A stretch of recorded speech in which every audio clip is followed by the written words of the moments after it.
Hey everybody, welcome to Assemble. I'm Matt, and today we are doing our Overrated, Underrated series. This is the first episode in the series, so we're going to be answering your questions that you left in the community thread. We do this every single week, and let's answer those questions, shall we? Javi writes in and says, Javi, great channel supporter, by the way. Javi writes, overrated AEW. Is it overrated? I don't know if it's so much overrated as it's not living up to its full potential in my eyes. I wanted a little bit more at this point. I got a video coming out this week talking directly about AEW current state kind of thing. Is AEW overrated? Not really, in my opinion. I think it's rated right where it is right now. I wouldn't say it's underrated though, that's for sure. Underrated, the Triple H era. Now, Javi, are we talking about Triple H's era like Reign of Terror? Like early 2000s, mid 2000s, that type of thing, Evolution, when he was taking on like Scott Steiner and Goldberg and all these guys and RVD and Booker T, and nobody seemed to get over but Triple H? Or I mean like just Triple H era, just all of Triple H. I don't think it's so much underrated. I don't know. Is the Triple H era underrated? In terms of like popularity, very possible, because I'm a big Triple H fan. So for me, I always liked what he was doing with Evolution, and yeah, the finishes to matches like against Booker T, for example. Booker T totally should have won at WrestleMania, but I enjoyed his feuds. I enjoyed what he did like throughout his career. So even when he seemed dominant, I still did kind of like it because it played into what the story was they were telling. Like Triple H just basically not being able to get defeated. Like when he has Ric Flair managing him in those early moments, like before Evolution first started, you could see that like he was constantly winning at all these pay-per-views. And there are moments in there, trust me, where I'm like, man, it really should have gone to somebody else. Someone else should have won the belt off of him, but he keeps winning. I guess one of the bad moments there is when like Eric Bischoff just hands him the world title instead of winning it somehow. Maybe that's what starts rubbing people the wrong way, and they think that it's like maybe overrated, but I'll go with it's underrated. Fox Guy says, the Young Bucks are incredibly overrated. Kinda? To me, they kinda are. I'm not really a big Young Bucks fan. Like, I like their matches. I mean, I remember when they were still Generation Me in TNA, and I was like, who are these hardy looking light guys? But they've grown and they've had an incredible career, like spanning from, New Japan and Ring of Honor and the Indies and everything else, and now AEW. And even I'll give them credit, like the early matches that they had in AEW, for example, I liked them. I thought they were really good. I always felt like though I know what I'm gonna get with the Young Bucks match. If that makes sense. I know I'm gonna get spots. It's going to be a lot of flips. They're going to do a lot of cool stuff. Like it's going to look really cool. My problem with the Bucks has always been they're not storytellers. They will tell stories in the ring, and that's awesome. And that might speak to a huge amount of the audience. For me, it doesn't always speak to me because I'm looking for the promos and the storylines that they're doing, not just who's the best tag team or just having a match for the sake of having a match. Don't get me wrong, they have had classic matches. Their feud against FTR, like, awesome matches, but they never really spoken to me as a team. So when people say that they're like giddy for the Young Bucks and they love them, that's great. For me, I'd say they're overrated. Big Tuna, hey, what's up, Big Tuna? Says he's got one for each. Overrated, Mercedes Mone / Sasha Banks, and underrated, Dijak. Okay, I'm gonna agree with you. Overrated right now today, Mercedes is overrated. Like, her coming into AEW, I'm sorry. Like, I enjoyed her, Sasha Banks, in WWE, then she left, and then there was a lot of hype about what she's gonna do. I thought the matches in New Japan were fine. Like, they're good. I see her in AEW, not wrestling. I know there's an injury, and I know she's gonna be wrestling very soon. It does nothing for me. I was excited to see her back on TV, on AEW television, when she debuted. I got that. Then I just saw the same promos kind of over and over again, and the backstage stuff that seems overly scripted. Seems like she's really trying to deliver the lines, the dialogue, like rehearsing it. And because she hasn't wrestled yet, it's really hard to get invested into the character, into her whole program, because she doesn't wrestle. And I know she will. And then hopefully she wrestles every single week, and hopefully they get, banger matches. I hope for the best. I do. I just feel that there's a lot of hype behind that, and I don't think it delivered, so I will say overrated. Dijak being underrated, 100%. I'm going to clip this and I'm going to send it to Mr. Dijak himself online. Dijak is underrated.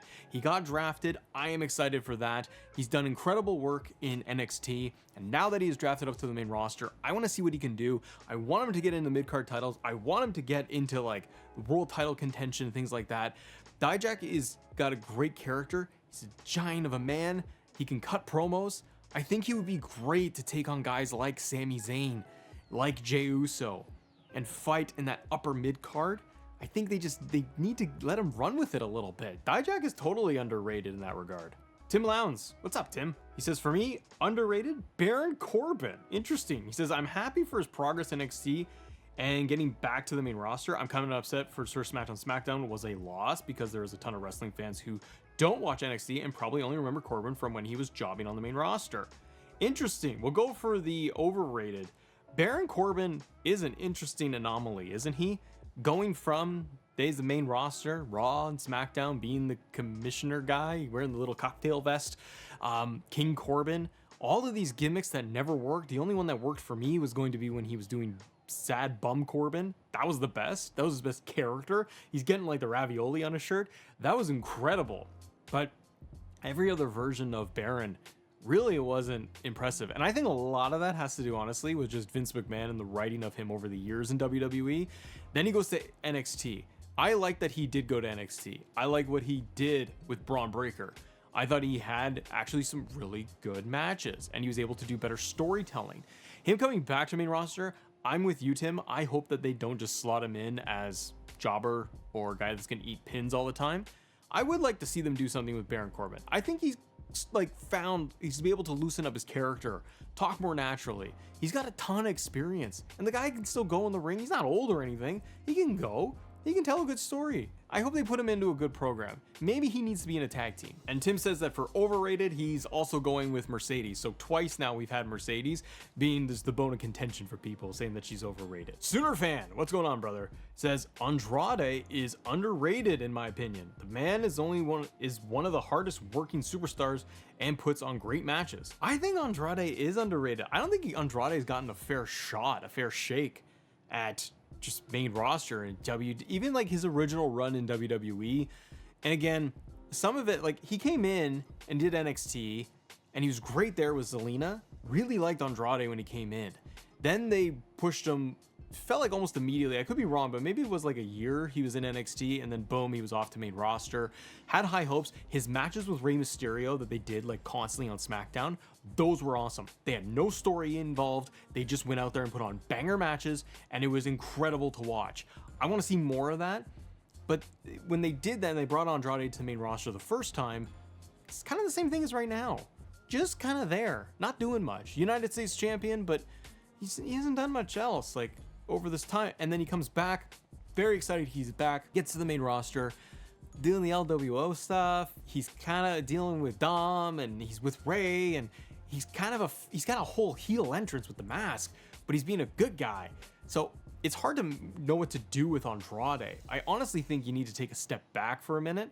And you do need to give him like a valet, like a Zelina once again, but she's super babyface now. But someone like that, give him a heel to partner up with in terms of a manager and push him a little bit. Get him into that United States contention against like Logan Paul. See what kind of match, because we know Andrade can have a banger match. So I do think Andrade is kind of underrated, flies under the radar a lot. I just don't think he's had a fair shake. Safe Haven, underrated. Buddy Matthews. 100% WWE having him, and just you could see the talent he did. He had great matches in WWE in that run. Then he joined up with Seth Rollins. I still think that he did with the Disciple stuff. I thought that was great. I like that gimmick of Seth's when they did that whole thing. He had really good stuff, like matches. He was also like 205 Live. Wasn't he champion, like cruiserweight champion at some point? He's really good in the ring. And then you see him in AEW, same guy, just not given like the singles pushes. He had a match against Copeland the other day, which was great. But you want to see what more this guy can do. Like, he never gets time on the microphone. He never gets time to develop his character in AEW. And it's kind of the same thing when it comes to just House of Black in general, and like Aleister Black too, especially.